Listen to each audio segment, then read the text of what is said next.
All right, let's get started. Can you tell me your full name, please? Hi, my name is Sarah Malik, but you can call me by my first name, Sarah. And are you working or are you a student? I'm actually currently a student and I'm currently pursuing a master's degree from the University of Ottawa in adult education. Do you like your major? Oh, absolutely. I love my major. It's really fascinating because it's actually teaching me the psychology of how students learn best and what techniques I can use in my classroom to make learning a lot more fun and engaging. All right, let's talk about your mornings. Do you like getting up early in the morning? Yes, I really enjoy getting up early in the mornings and enjoying my nice cup of coffee before my children wake up because I find it to be a lot more quiet and relaxing in the morning. What did you do in the mornings when you were younger? When I was younger, mornings used to be a lot more hectic. I used to wake up, rush to school, get dressed, eat my breakfast, and I had to be out of the door by 8:45 to reach the school by 9 a.m. Do you spend your mornings the same way on weekdays and weekends? Not really. During the weekdays, I usually follow a strict routine. Meanwhile, on the weekends, I'm a lot more lenient. I like to sleep in. I like to make a breakfast that takes a while. And I like to just spend quality time with my family. Do you think eating breakfast in the morning is important? Yes, I do think it's very essential that we eat breakfast in the morning because it gives us energy for the rest of the day. And do you enjoy watching sports on TV? It really depends. I'm not really huge on watching sports on TV. However, if it's a World Cup or the finals, I just like the excitement of watching it because everybody else is.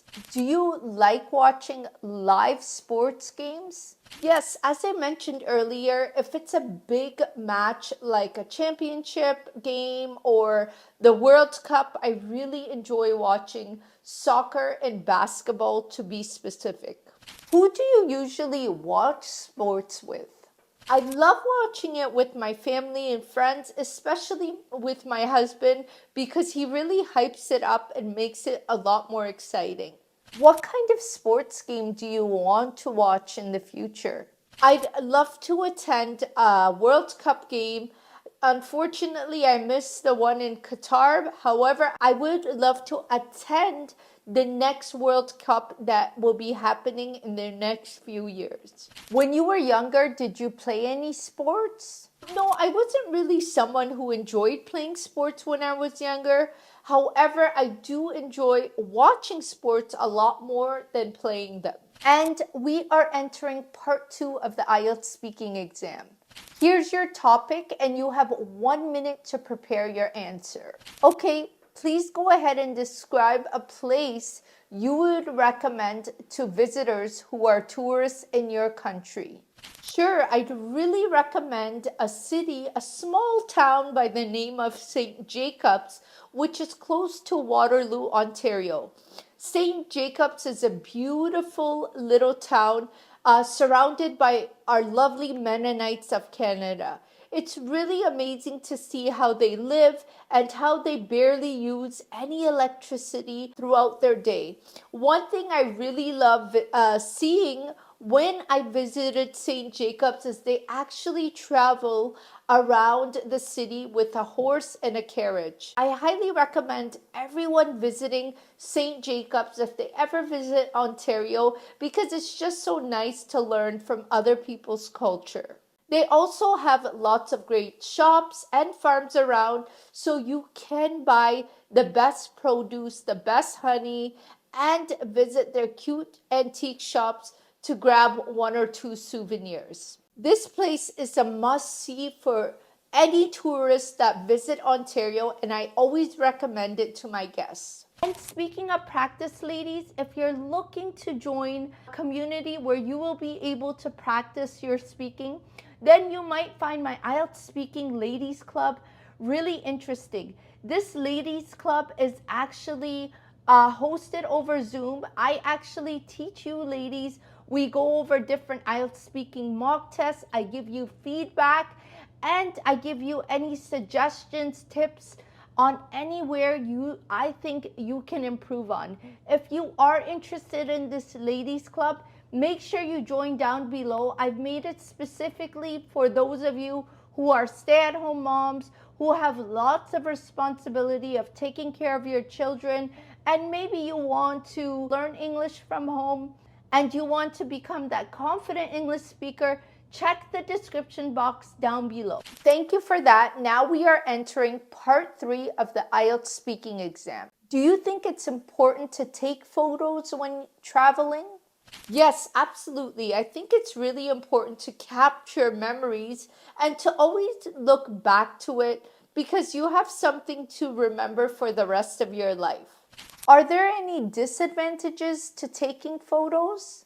Yeah, I'd say there are a few disadvantages of taking photos, especially because if you're taking too many photos, then you forget to enjoy the moment you are there and just enjoy everything around you. You could just be distracted by taking too many photos. What do you think people usually do with their photos? Some people enjoy sharing their photos on social media. However, personally, I just enjoy taking the photos for myself and my camera roll to look back to. I don't like to share every single part of my life on social media. Can you trust travel reviews or journals online? I think this really depends on the person you are following and how much you trust them. If you follow someone who's genuine and has actually visited the country, then you could definitely trust their resources and what they provide and definitely take it with some advice. How do you think younger people and older people differ in their traveling plans and how exactly they decide to travel? Actually, I find that younger people tend to visit cities and busier areas, whereas older crowd like to visit relaxing places where they are able to just wind down and take a breather. So I think there's lots of differences between how younger people like to travel and older people. What's the biggest disadvantage to traveling alone in comparison to traveling with a group? Actually, traveling alone gives you the freedom to explore places that you want to see rather than getting everyone else's opinion. It also actually helps you learn a lot about yourself and your likes and dislikes. All right, let me give you some quick feedback. Your fluency is fantastic and you answered all the questions quite thoroughly. But here's a few things to keep in mind. Watch out for overusing certain words like basically and actually throughout your responses. Try to vary your vocabulary so that way you could sound a lot more fluent. When using words like depends on, remember that it's followed by a singular noun. So you would say something like depends on a person, depends on the situation. Also, be mindful of countable and uncountable nouns. For example, the word information is uncountable. So you don't want to say informations. It's always information. Overall, though, you did an excellent job and you scored a band 8 in your IELTS speaking exam. Thank you for your time. Guys, if you want a PDF version of this lesson, then make sure you download it. The link is in my description box below.